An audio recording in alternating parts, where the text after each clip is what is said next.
didn't want a baby, so I asked Hubby to open our relationship. His action was brutal. A simple suggestion led to my husband divorcing me. I didn't end up doing what I was thinking, but I had to pay for it. Maybe I should have given it a deep thought before telling him, and now am being served divorce papers. I never thought that suggesting to open our marriage would not sit well with my husband. I thought he also had the same idea, but I never knew we were far apart. My name is Jessica. I am a 26-year-old fashion designer. The name of my husband is Fred, and he is a 29-year-old banker. My husband and I have been together for 3 years now. My husband and I met at a family function that my mother hosted. I was invited to attend that function since I designed most of the dresses worn by the ladies. I loved my work, and my mother was very proud of me. I didn't exactly like going to those kinds of parties because my mother was always trying to match me with somebody. On that faithful day, I met my husband Fred, talking to my mother, and like every other day, I didn't even look his way. I quickly spoke to my mother and left before she could introduce us. On my way running out of the event at some point, I ran into Gabrielle. Gabrielle was such a lovely woman. I met her through my mother, and I had made some dresses for her. She was always very kind to me, and she supported my work. I respected Gabrielle a lot, and that was why I followed her when she pulled me back into the event.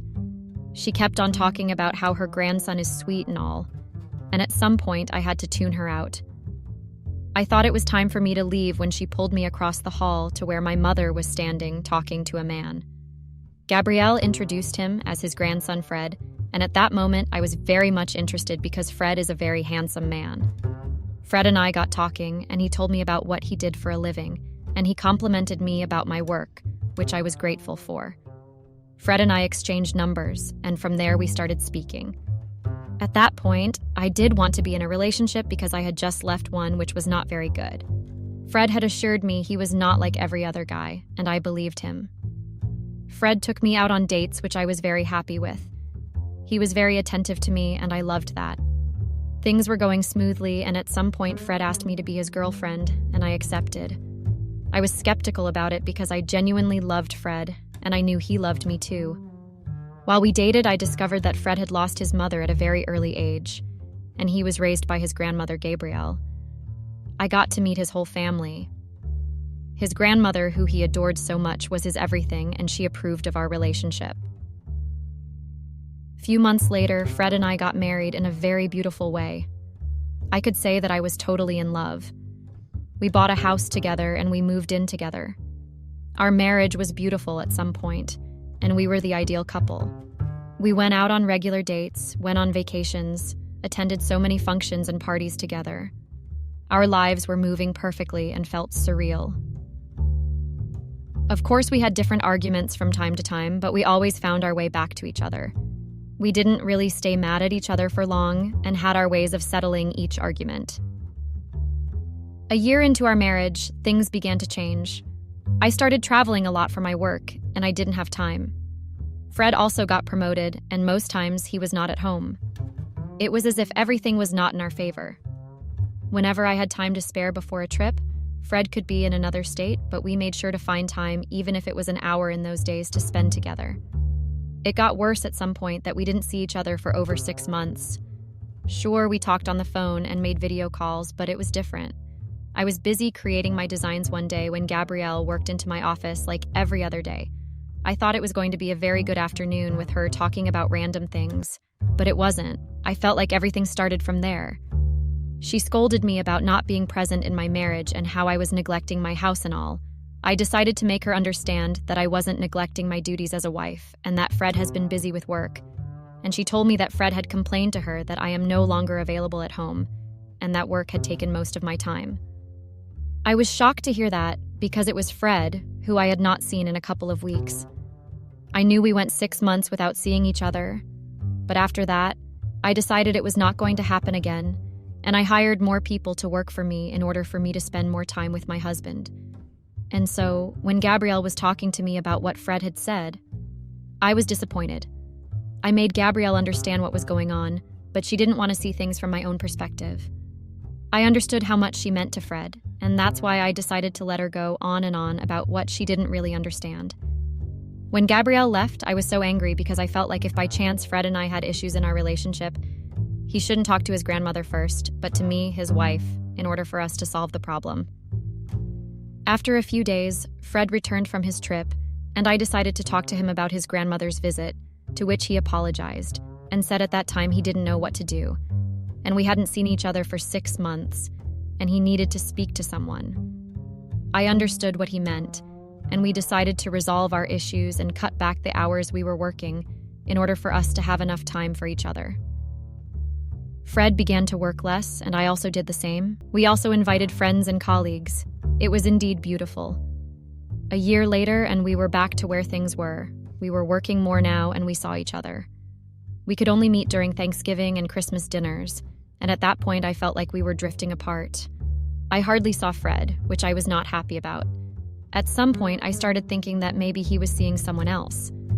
I didn't want to think too much into it, and I decided to take my mind off things. I was busy with work when my mother came to visit me. She complained about not seeing me in months, and I had to explain to her that I had been occupied. She had asked about Fred, to which I explained things to her. My mother was a typical housewife who didn't understand the need for a woman to work if her husband was providing for her. That's why she was always responsible for putting together events for my father when he was alive, and that had been her thing today. But I didn't want to be a mere housewife who was responsible for taking care of events. I wanted to make a name for myself. I knew she was not going to understand, so I let it be. Apart from me being in love with Fred at that moment, she contributed to me marrying Fred. She kept going on and on about how I was too successful, and I should be grateful I saw a man who was willing to marry me. I knew she meant well, but that wasn't me. I had always wanted to work for my own money. My mother left my store, and I received a call from Gabrielle saying she would like to see me and my husband Fred in 2 days' time, and that it was very urgent. I didn't know what was going on, and so I said I should call Fred. I called him, but it went straight to voicemail. I knew he had been avoiding my calls, but I thought I had given him some heads up concerning what his grandmother had said. I wondered what she could possibly have to tell us. I hoped she was not sick because she meant a lot to Fred and that could break him. I thought to myself, and I didn't know what to do when it was time to go see Gabrielle because I still haven't got hold of Fred. I decided to go there and explain things to her. But on getting there, I saw Fred talking and laughing with his grandmother. I was very shocked. Fred came back and didn't think to return my calls or even come back home. And to make matters worse, he was behaving like we were not having issues in front of his grandmother. That threw me off balance. He was portraying a happy family in front of his grandmother, and we didn't see each other for weeks. I decided to have a talk with him when we were left alone, and he had told me that he didn't want to disappoint his grandmother and that I should play along. I asked him why he ignored my calls and decided not to answer me. I felt at that point Fred had changed. He was not the person I married. I knew we had been busy and all, but that can't possibly drive a rift between us, right? Gabrielle returned, and she sat down and we began talking. Immediately I asked if she was sick, but she responded she wasn't. The reason she called us was because Fred and I had been married for 3 years now without children. I felt taken back. I looked at Fred and he looked indifferent. Before I could understand what was going on, Gabrielle started crying, saying she was getting old and she needed to see her grandchildren before she died. I was about to explain to her that it cannot be possible right now when Fred interrupted me and said, we could give her what she wants. At that moment, I felt like crying because my husband was not listening to me, and he was promising Gabrielle something we should have discussed as a couple instead of him taking the decision on his own. I looked at Gabrielle and she was very happy. I wanted to speak with Fred, but he left saying he needed to attend to something. Few hours later, I left Gabrielle's house. While I was on my way home, I thought about everything, and I was very sad. I got home and I saw that Fred was at home. I decided to confront him about what had happened, but he said he was going to make his grandmother happy, whether I liked it or not, and I tried to explain to him that we can't bring a child into our midst because we barely had time for ourselves, and that a child could complicate things. I told him that we should really explain things to Gabrielle, to which he bluntly refused. Fred seemed not to listen to me at that moment. All he cared about was how to grant his grandmother wishes and also to make her happy. I'm not against birthing a child, not at all. I just didn't want my child to lack attention from us. And also, I didn't want my child to be left in the hands of a nanny. The fact that Fred didn't understand me at that moment made me very upset, and we ended up in a heated argument. He didn't see things from my own perspective, and I think I also didn't understand where he was coming from. Yes, every couple would literally want to have a child, but in our case, we barely had time for each other, and so bringing in a child at that time was a very bad idea. Truly, I wasn't ready to quit my job, and so also Fred wasn't ready either. I didn't have a problem working, but I have a problem staying at home doing nothing. I didn't want to be a full-time housewife that would always stay at home watching TV and doing house chores. I'm not trying to condemn those that are full-time housewives. Honestly, it is not a bad thing to be a full-time housewife, but that life is not for me. I love my career with passion, and I like putting a smile on my clients' faces. I wanted to also put a smile on Gabriella and my family. But it seemed like I wasn't doing enough, because I literally did try to make them happy, most especially Gabriella. Weeks went by, and Gabriella constantly reminded us about wanting to see her grandchildren. And so one day, I called my husband and told him that we really need to settle this issue of having a child. Of course, he didn't feel the heat like I had felt back then because everyone thought I was the problem.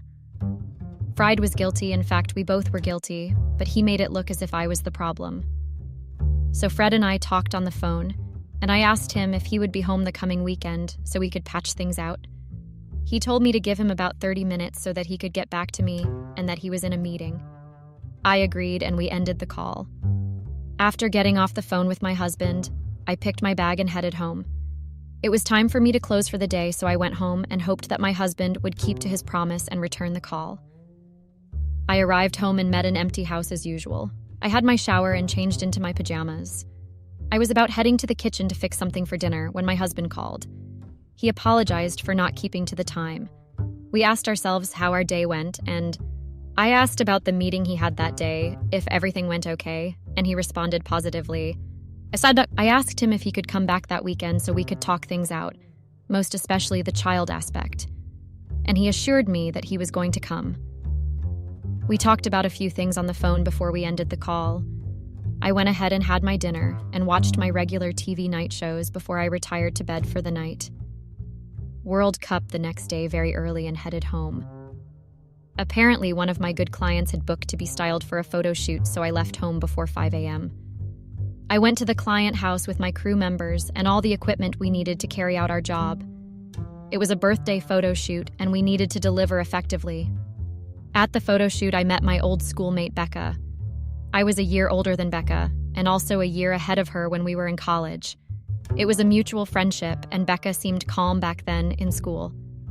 I asked her what she was doing in the studio, and she said the lady I was styling at that moment was her cousin's sister. She just came around to her cousin's sister with a couple of things. She also told me that she had no idea that I was the stylist that always styled her cousin. She complimented on my style of fashion and hoped to be like me someday. I felt so happy, and at that moment I was very proud of myself for being able to put this through all by myself. It was a proud moment for me, guys. LOL. Becca and I chatted for a long time while I left my crew members to work. I usually left my clients with my crew members because I also wanted them to learn. And so, I gave them a chance to represent me, which they often deliver effectively. Becca and I talked a lot about school, businesses, and personal life. I really enjoyed conversing with Becca. I was so engrossed in the conversation that I literally forgot what I came there to do at first.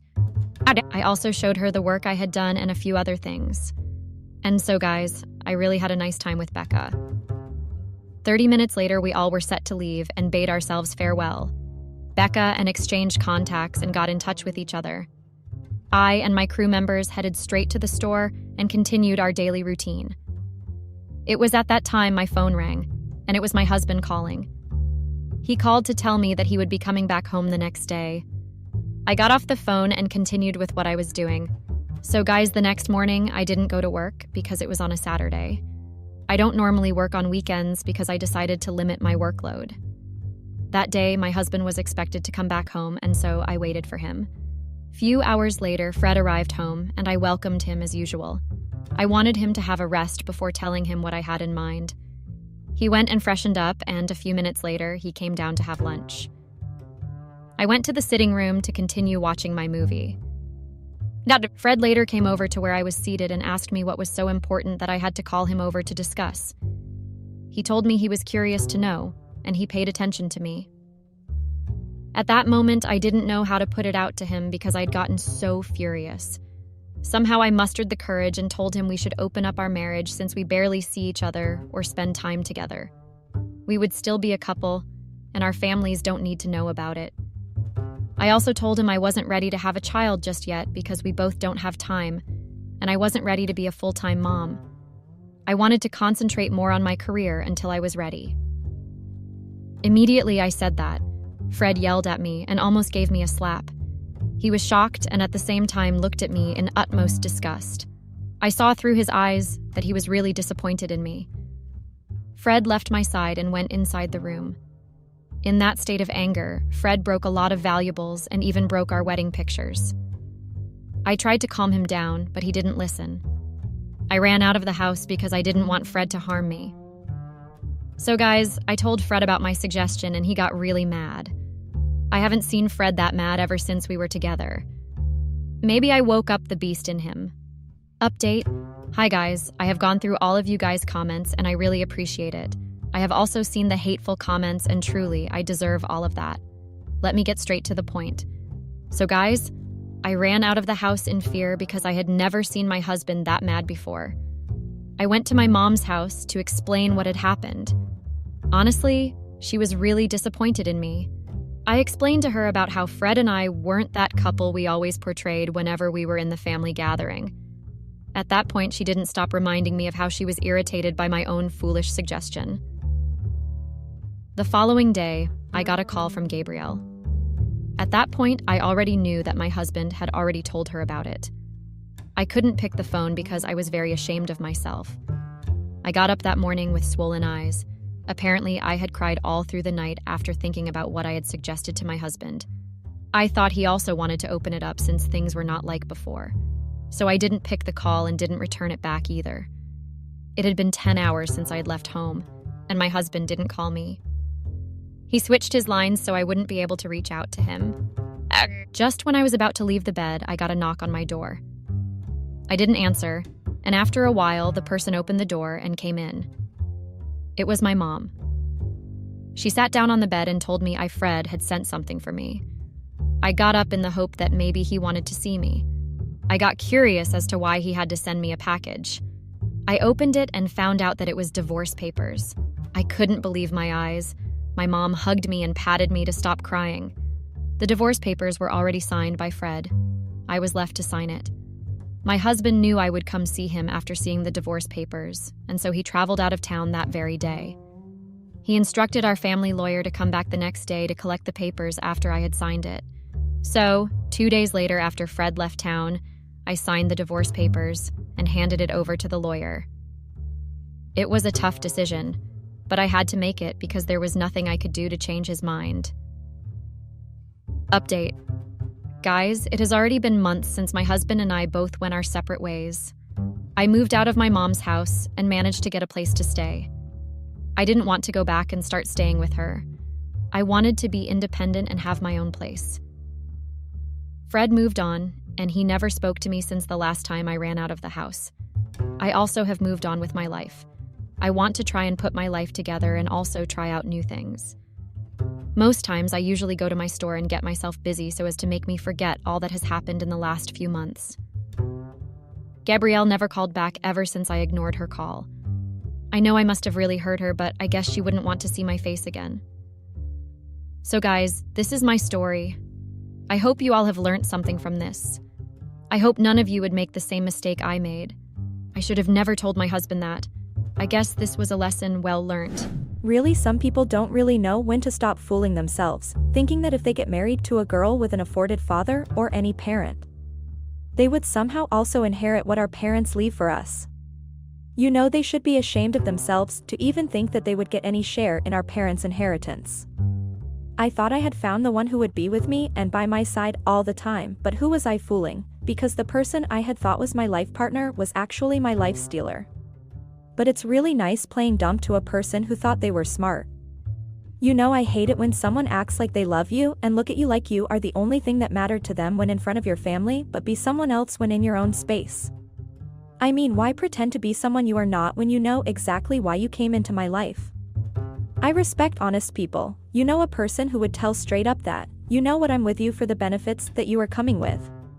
Well, my husband showed me and showered me with so much love, care and sweet affection for the whole 5 years. Well, I think he showed me all that side of him because he respected my father. You know why I'm saying that? It was because my father was a feared man in Ohio. That was where I grew up. He was my father's personal assistant, PA. My father was a private cardiothoracic surgeon. He had his own private practice. I don't know why my father trusted my ex-husband so much, but he did trust up until he realized the real person he was. So what advice can you give a person who was almost scammed by her own loving husband, a father of her children? I mean, the person knew how to be an actor, but little did he know that there is a difference between a qualified and good actress and an actor wannabe. I must say that I was fortunate that I was able to learn about people's body languages and to know when they are pretending to be real, all thanks to my father and my acting academy. My name is Miranda, female, 30 years, but my father used to call me Mimi, and my husband, or let me say my ex-husband, is Richard, male, 35 years, we met at home. I don't know if you will understand if I say it like that. Well, Richard had come to my house to deliver some documents that my father needed because he was working at home that day since my mother was not feeling well. He came to our house and asked where my father was. I didn't answer him at first because I had just zoned out the time I opened the door for him.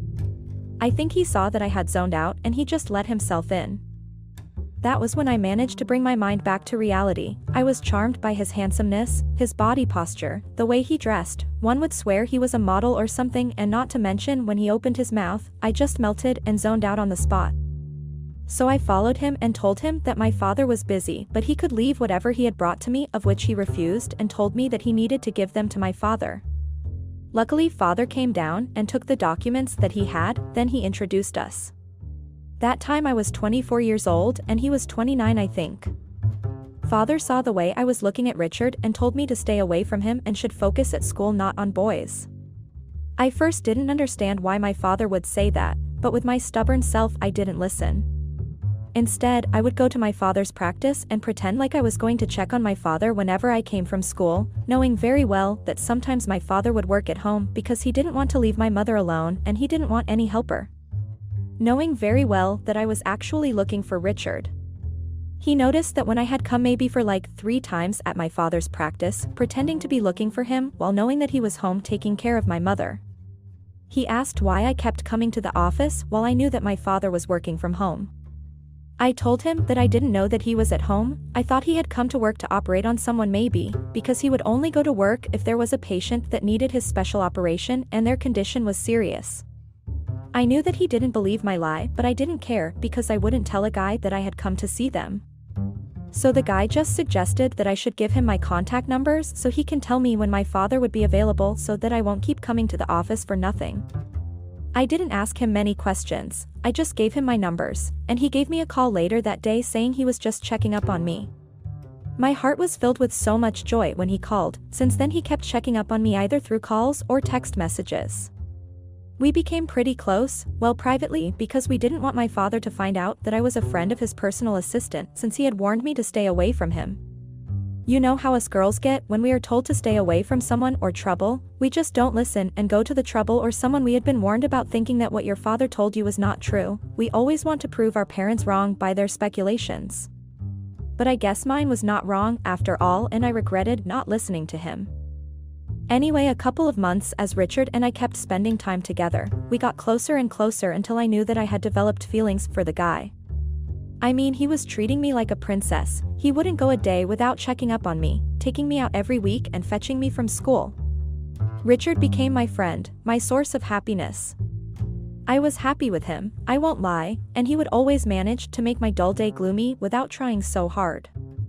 The more we spent time together, the more I saw him as a person who I wished to spend my life and have children with. He was funny, loving, caring and very supportive, so you wouldn't fall for a person like that. He gave me so much attention. He once told me that he was born in Chicago and moved to Broadview Hills here in Ohio after his family was gunned down by some gangsters. His story was really heartbreaking, but despite everything I loved about him, he told me that he wasn't perfect and I should expect that he might make mistakes along the way, but that won't mean he didn't love me. 6 or 7 months later, I don't remember well, he proposed. I had told my father that I was dating him and he didn't approve of our relationship, but he had no choice but to accept things as they were because a heart knows what it wants, right, and it wants Richard. We got married during summer holidays after my graduation at Howard School of Acting. My father was not really okay with me getting married at 25, but I made him understand that the decision I had taken was what my heart wanted. Things were great between us, our marriage was what I can say a dream marriage life, he was perfect, we were perfect, you know, I didn't even get any doubt feeling about us, I had thought we were going to spend our whole lives together, but I guess life always has other plans for everyone, right? My mother had recovered, meaning my father had gone back to be hands-on with his practice. A year later after our marriage, we were still very much in love and the love grew more and more, especially when we discovered that I was pregnant. We were so happy, you know, my heart still bleeds when I think of how much hope and faith I had put into that marriage, only for it to just end like it had never even started. It went down the drain like ashes being washed away by the sea. 9 months later I gave birth to the most precious and beautiful twins. I was so happy and in so much love with them. That time I knew I had been blessed with everything in life. I mean, I had the most loving, supportive and caring husband, and the most beautiful babies. What more would I have asked for? About 2 or 3 years later, Richard started changing. He would go out a lot, saying he was going out with his friends, and came back home very late. I knew his knockoff time since he was working for my father. Well, my father eventually accepted him as his son-in-law and he allowed him to continue being his assistant because he trusted him, even though it wasn't fully, but he did trust him. The children would always complain that their daddy was no longer spending much time with them, and that would always break my heart because I didn't know what lie I would tell my children. I tried addressing that issue with Richard and begged him to at least show some love and attention to children because they were noticing that their father had changed. And to their little smart minds, they thought their daddy didn't love them anymore. Only if I knew that the bastard was actually on a mission to destroy my family and take away my rights. He promised to change and told me a lame and lousy excuse that my father was giving him so much work, so that was why he would come back late because he didn't want any destruction and would leave the office before he gets done with everything. He became the father that my children wanted for a couple of weeks until he changed and went back to his old self. I didn't know what to do anymore, so I told my father what had been happening in my marriage. I had a glimpse of hope that my father would be able to get through to him and become the husband to me and a father to our children, since Richard respected my father, as he said he was, or pretended to be respectful towards my father. I gave all my hope to my father, but the man didn't change everything that he was doing, he made them worse, from coming home very late and going out a lot with his friends. He became the person I didn't know and couldn't recognize. He was no longer coming back home, and came back home with a lousy excuse that he had slept at his friend's house. They had a lot to drink, so he ended up spending the night there. So as a qualified actress, I had learned about people's postures and body languages. I knew when a person was lying, and Richard was lying straight to my face. After some time, I saw that there was no change in his behavior. I took my children to my parents' house, not because I wanted to try and fix my marriage with Richard, but I wanted to find out about his behavior. My conscience was telling me that he was doing something that he knew I wouldn't approve of, or something that would jeopardize our marriage. Cheating was the first thing that came to my mind when he started going out a lot and not coming back home or even trying to spend some time with our children. Something was definitely off with him, and I knew I needed to find out what it was. Weeks passed and I saw that Richard was not changing his behavior, so I got a private investigator.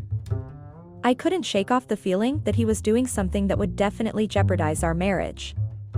Things got too bad to a point that I was no different than single mothers. My husband was there, but he was not there. I don't know if you understand what I'm trying to say. Everything was just too much for me to bear.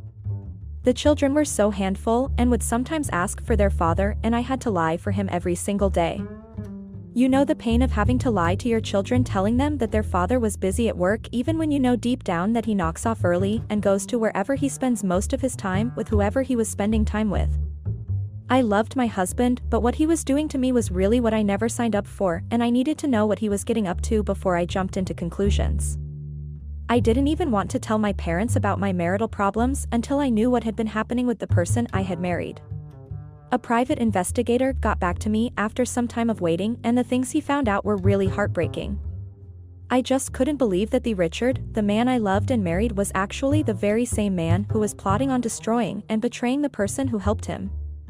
I also found out the most criminating things he once did in Chicago before he moved to Ohio. It's so funny when someone acts all holy in front of you and your family and his very own children while they know very well what they are actually capable of. So in my research, the things that the PI had discovered about Richard were really shocking. They made me think deeply about our marriage. I mean, the way he was acting was telling me another thing about him and showed me another side of him that I had never thought I would actually see. I have heard of scammers on social media and those broadcasting channels like radio and TV, but I had never thought I would actually date, marry, and have kids with one of the scammers. Few weeks later, I decided to keep things to myself. I mean, I already knew his dark plans, and I decided to let the dumb one think they are smart. Despite the love that I had for Richard, there was no doubt that I loved him, and to my surprise, I still love him, But it was really hard to be sure that he also loved me, or he was using me to get what he wanted. To achieve all his scamming tendencies. I gave him easy access to myself and looked at what happened. I became a bait in his dark scamming shenanigans. I protected him thinking he was going to change and become the person that he was when we first met. I regret ever stooping so low and lowering myself just because I had a crush on the guy. My father had warned me to stay away from him, but I didn't listen. Instead, I fell harder for the guy. I did everything to prove that he was mine and he was perfect for me to my father so he can accept him as his son-in-law, not only as his personal assistant. But guess where all that had put me and my family? One thing I will forever be grateful for that Richard had given me would be my children. On that one, he gave me the most precious and priceless gift ever. I don't regret loving him because till today I still have some feelings for him, but I regret being the one who approached him as a cheap and easy woman. He took that as an advantage and used me to get what he wanted. It took me a very long time to realize that I was actually being played, but guess who won at the end? About a year later, I came back from an acting audition. I received a call from my mother telling me that my father had got involved in a car accident when he just left his workplace to go home. At that time, Richard had come back being the best husband and father to me and our children. As much as he was trying, I was happy, but I couldn't trust him anymore. Staying in one house and sharing one bed with someone you do not trust is a very dangerous and poisonous pill to take. So when I was still conducting an investigation about my husband, I changed a lot of things to my children's names, including all my assets. I didn't know what he would do to me to get all the things that I had worked hard for and my savings that I had saved from my father. When my mother told me about my father's accident, I couldn't stay in the house any longer, and my mind and conscience was telling me that Richard would somehow be involved in what happened to my father. Some would ask why I was still staying in a marriage that had no trust. Honestly, I don't know why I stayed. My heart wanted to stay because I loved him. Secondly, I wanted my children to grow up in a home with both parents, That is why I said I sacrificed my happiness and my peace to keep my marriage intact. So the man of the house just pretended to feel sympathy for me. I just didn't understand why. And there is something that he said when he was consoling me and hugging me that I realized later, and it was evident that he actually had a hand in my father's accident. Later on, the doctor came to us and told me that my father wanted to speak to me. I didn't know why he wanted to speak to me, instead of fighting and going back home to mom, but I went to his ward. And what he told me was what I had already known about Richard being a scammer, but what surprised me was when he told me that he had a plan to terminate my father, then take over everything he had worked hard for. He told me that during his own research he found out that Richard actually had a fiancée back in Chicago whom he left her pregnant and came here to make money or to scam more people so he can go back to his hometown and take his fiancée and relocate to another state. So Richard found out about what my father had discovered, so he tempered with my father's car tires because my father wanted to take the evidence he had found and take it to the OPD, Ohio Police Department. That was when my father got into that accident. My father's last words before he closed his eyes for the last time were, "Please make sure that you take good care of my assets, my practice, and everything, because your greedy and manipulative husband had tried to trick me to sign off everything, including my house, to him." Luckily, I had already called my lawyer to change everything and asked for a fake form similar to the one that Richard wanted to trick him with and signed it. Meaning that Richard thought he had one, but he didn't do his research and he was the dumbest person I had ever come across, though I still had some love for him. So after an hour of speaking to my father, he also spoke to his wife, who was the last person to speak to him. When we left the hospital, my mother was no longer the same, she was broken, which was understandable. But I admired Dad's bravery and last fight to be able to speak his last words and warn me about Richard. He had always been warning me, but I lived with the guilt for months, but it didn't help me. Instead, it drove me to the depression state. So on the day of my father's funeral, Richard had been the most loving, caring, and supportive husband ever. Not that I didn't appreciate his love and support, but whenever I looked at him, I would think of my father's words. I had developed some love and hate for my husband. I was no longer comfortable and free around him. Is that even normal? So after my father's funeral, my father's lawyer had already told us that my father had changed his will. The family gathered at my childhood home, a charming Victorian house that held years of cherished memories. So during the reading of the will, my father's legal representative announced that I had gotten a house and a 50% share of all his assets, of which the other 50 would be left with Mom. Since we were a small family, it was fair what my father had left for us. When the lawyer mentioned the house, I saw Richard smirking. I didn't understand why he was doing that, but I knew that he thought he had one. After the reading of the will, Richard and I, along with the kids, went back to our house. Right after we had entered the house, he told me that he wanted to speak to me about something, and then he asked me how I felt. I got really confused at first because he knew that I had lost a parent and he had the nerve to ask how I was feeling. Obviously, I was heartbroken, shuddered, angry, and everything. He continued by asking how I felt about the fact that he took my father's house that I had inherited. I just acted dumb and asked him what he was talking about. So he told me that the house my father had left for me, or thought he had left for me, was his. My eyes widened in disbelief, and a moment of silence hung in the air. Then, unexpectedly, I burst into laughter. I just couldn't help it, because I had thought he was going to change his statement and say he was joking, but he wasn't. I didn't know that my husband would stoop so low and want to take over someone else's house. It was just hilarious. I continued laughing at him until his face changed from a smirk to red. What he had told me was just so funny to me because I knew the truth. Richard looked at me, perplexed by my reaction. He got confused by my sudden outburst laugh, which made him look like a fool, and got angry. He unleashed his true colors, the rage that was visible in his eyes. He told me that he was serious and he had legal documents that stated that the house was his and it was his right.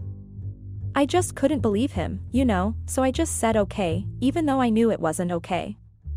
I saw a different side of him, and it was somehow scary because I didn't know what he would do either to me or the kids or even my mother, since he became so obsessed with taking my inherited house. He became a whole different person, and I really thought of the worst, but instead he just went away to only God knew where he went to. A week later, reality started kicking in. I was in so much denial that my father was no more. I wouldn't mention the state my mother was in. It was heartbreaking to see her drowning in depression like that. I had thought I would lose her also. Everything was just overwhelming and too much to bear. I missed and needed my father and his advice, but the bastard that I had married decided to act God in my father's life. The house was in so much peace without him in the house, even though the kids ask about him, but I would tell them that he had gone to a business trip. I was not okay, my heart was not okay. I wanted to be there for my mother, but I didn't know how to because I was also in denial of my father's passing. I was going through the grieving process. I had even become distant to my own children and thanked their minder for agreeing to be a stay-at-home nanny because I knew I wouldn't know. One side I was dealing with the fact that my beloved and caring husband was actually with me for his own selfish benefits, while on the other side I felt like I had failed my father. I had evidence and long knew what Richard had been up to, but I chose to keep quiet and have faith that Richard would change and be the husband that I had fallen in love with and married. The father of my kids, but where did that get me? It took my father away from me. It stole my children's granddad and my mother's husband. I couldn't help but feel guilty about everything. I let my heart lead me astray. I should have listened to my mind and conscience, but no, I used my love for him to hide the selfish behavior that my husband was plotting against my father. Weeks passed. I think about 2 or 3 weeks passed. Richard came back home and it was somehow awkward to be in his presence. I didn't know how to act around him, though the kids were happy to have their father back home. The following days were filled with tense discussions and legal consultations. Richard had suggested that, and I agreed to prove him wrong. I was determined to uncover the truth behind my father's will. Though I knew the truth, while Richard was also sure that the house was his, I had no power and energy to fight over my father's house, but I had to think of my mother. So one day I went home to check if my father had left any letters or a title deed maybe. As I delved into my father's personal effects, I stumbled upon a series of heartfelt letters he had written to me that even my mother didn't even know of. These letters detailed his unwavering love for me and his desire for my happiness. I knew my father loved me, but I didn't know it was that deep. Till today, I would read them whenever I feel like I miss my father. They make me emotional every time I read them. Anyway, I went home, armed with this newfound evidence. I confronted Richard once again. This time, my laughter had transformed into a calm resolve. I handed him the letters, my eyes glistening with determination. So I told him that I knew that he was trying to claim what he thought was rightfully his, but these letters proved otherwise. My father's love for me was unconditional, and the house was his gift to me. So I wouldn't let anyone take that away from me no matter what. Richard read the letters in silence, his face turning pale with realization. The truth had finally dawned on him, and he felt a deep sense of guilt for doubting my inheritance. After he saw that his lies and deceit didn't work out as he thought it would, he started acting all remorse and apologizing. I didn't buy his apology. I knew it was not genuine and truthful because I had found out the truth about him and his past. He told me how sorry he was and that he had let his own desires blind him to a point that he was driven by his greediness and couldn't use his mind. As much as I was angry at him and didn't trust him, I thought of every good thing he had done for me, plus my love for him couldn't let me get angry at him for a long time. I know my father had warned me about him and I had also found out about his past, but I needed him, our kids needed him, so I somehow forgave him and gave him another chance in our lives. From that day on, Richard and I worked together to rebuild the trust that had been shaken. We even transformed the house into a sanctuary of love and laughter, where our bond grew stronger with each passing day. Though my heart had its own doubts, I gave him the benefit of it. And so, in the face of adversity, my laughter became a symbol of my resilience and unwavering spirit. I had learned to find humor even in the most challenging of situations, reminding myself and those around me that life's obstacles could be overcome with love, understanding, and a touch of laughter. We decided to start a couples therapy, which was going to help us regain our trust and bring back the love we once shared. We wanted our children to grow up in a home full of love and happiness. I had faith that everything would work out for us and we would become a happy family again. Even though my mother was not approving that I was fixing things with Richard, and I understood her fears, but I loved the guy and there was nothing I could do about it, and besides, my kids needed both their parents under one roof. I know I acted like a fool and a naive girl, but I had faith in Richard. So one good sunny day my husband had decided to take us to a mini vacation as a family, and guess what happened? His fiancée, the one from Chicago, came to our house early in the morning looking for Richard. She came guns blazing ready to fight. Luckily Richard was there to sort out his issues with his fiancée/baby mama, or whatever that she was. I didn't want any more drama in my life, so I excused them and left them staring at each other in the kitchen. That day we ended up canceling our mini vacation because Richard suddenly had an uninvited visitor. To say I was angry would be an understatement. I was beyond angry. I was hurt, shattered, frustrated, and everything that a person would feel when they find out that the reality or the secret that you have been trying to avoid for a very long time is actually coming to reality. We even tried to fix things, but all that had gone in vain. It was like we didn't even try anything. I just went home. I couldn't be in the same house with Richard's fiancée, and I was regretting my decision of forgiving him. I hated everything that had his name. I had thought we were going on the right path, but clearly we were not. So as I was home, my mother had already fired Richard from my father's practice after she found out what he had done to my father, which was why she didn't want me to fix things with him. I just don't know why I do not listen to my parents whenever they warn me, because I always get harsh karma for not listening. 2 weeks later, I had filed for a divorce and for a restraining order because Richard kept calling me and coming to my family home acting all psycho to a point that even the kids got scared of him. I also handed over the evidence that I had discovered during my investigation. Luckily, the investigation regarding my father's accident was still ongoing, so it was easy to bring Richard down. If his fiancée didn't come to our house and ruined our family vacation, I was not going to be so angry and seek revenge. I was so hurt. Another thing I felt was regrets. I regretted everything and I found myself blaming myself for everything, including my father's passing. I needed him to pay for the pain he had caused my mother, and I managed to do all that. But whenever I was alone in my bedroom, I would look at our wedding pictures and my family pictures, then I would just break down. I went through a very tough depression phase for almost a year, and I had thought I was going to lose my life in the process. Everything was too much for me to handle. But there was one thing I was proud of that I had done, and that was saving my father's house and assets from the greedy and selfish bastard. My mother found me a therapist that did house calls, and I was grateful for that because I didn't want to face the world, you know. I was somehow scared that Richard would see me or temper with my car tires, also like he did to my father. I couldn't leave my kids alone. The therapy sessions went on for months, because sometimes I would not want to open up, but I eventually got help and decided to stand up for myself. Richard was sentenced to 25 years in prison for murder and another 25 years for scamming a businessman in Chicago, and other charges came up when the police continued with the investigation. I was so relieved that he was finally away from me and my family, and I had vowed to never ever think I know better. I vowed to listen to my mother whenever she gives me warnings.